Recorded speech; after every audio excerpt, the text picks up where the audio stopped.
Voyons maintenant trois autres choses simples, trois autres petits changements simples que nous pourrions faire dans notre manière de parler. Prenons par exemple l'expression ou le mot « inscrire ». Inscrire dans notre langage signifie prendre une inscription, mais dans le fond, pour un client, si je lui parle d'inscrire, il pense toujours au prix.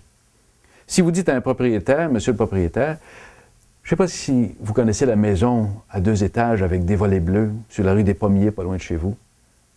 Bien, nous avons inscrit cette propriété-là il y a 2 semaines.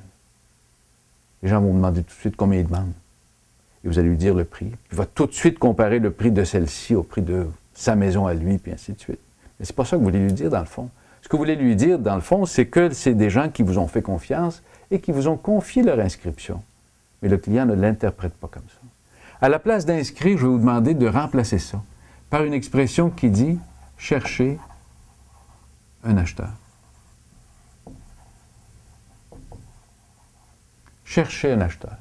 Et vous allez voir comment les gens changent quand ils entendent ça à la place du mot « inscrire ».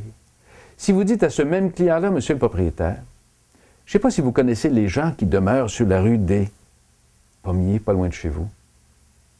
La maison à 2 étages avec les volets bleus. » Il va peut-être dire non.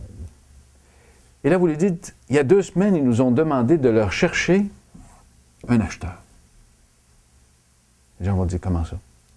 Et vous dites, parce qu'ils ont l'intention de déménager. Alors, ils ont vraiment besoin d'un acheteur et nous avons déjà commencé notre recherche pour les acheteurs. Il y a une visite libre qui va se tenir en fin de semaine prochaine. Il y a eu déjà plusieurs visites qui ont été faites avec d'autres agents. Il y a des annonces qui commencent.